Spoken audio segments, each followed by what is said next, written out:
Welcome to Exhibitor Lounge, sponsored by ExhibitEdge.com. I'm your host and your trade show mixologist, Michael Gray.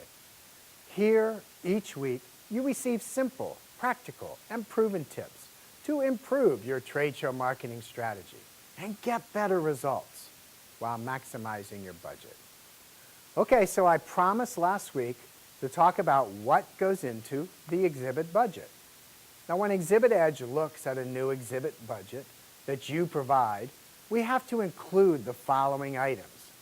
Now, they are 1, the concept design, 2, design development, 3, detailing and fabrication, 4, permanent graphics, 5, carpet and padding, 6, custom crating, and 7, furniture and equipment.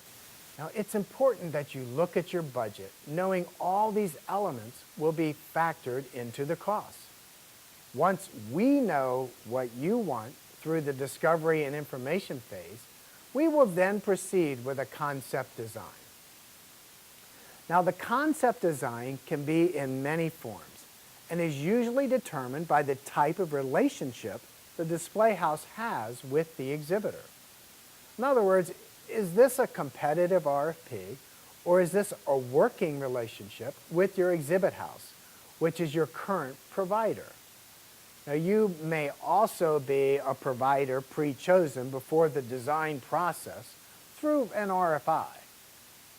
Now, concept sketches can be created to give a basic look and layout. Now, they can be pencil sketches or black and white frame CAD drawings to show the basic structure.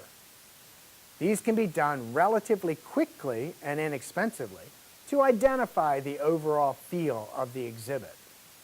Now, the idea is to have a lot of back and forth between you and your exhibit house to narrow down a working concept before the design department goes to renderings. Now, a lot of little design updates and revisions are capable during these back and forth conversations. Now, remember, this process is not done if there is a competitive RFP. The companies involved in an RFP will go straight to a full concept rendering. They'll do sample material boards and a design rationale, knowing they only have one shot at winning the project.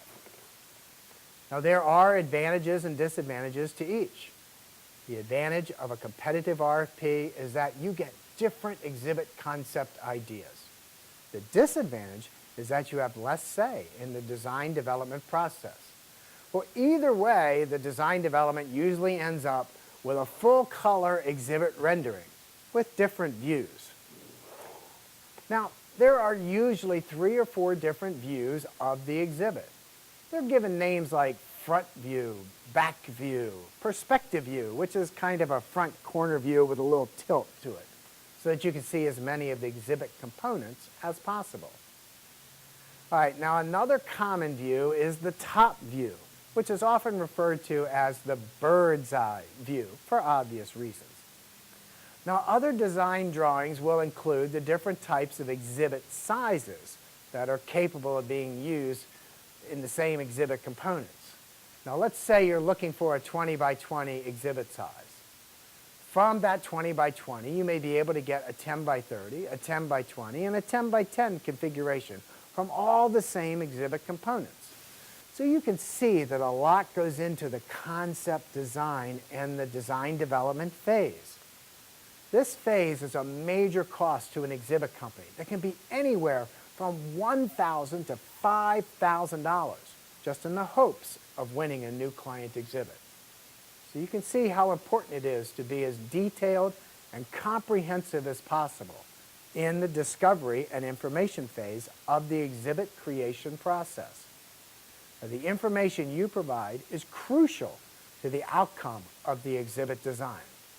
Now, another critical piece of information is to only provide details of the exhibit requirements based upon who the person is who has the final decision. As always, please respond with your questions or comments. and let others know about exhibitorlounge.com.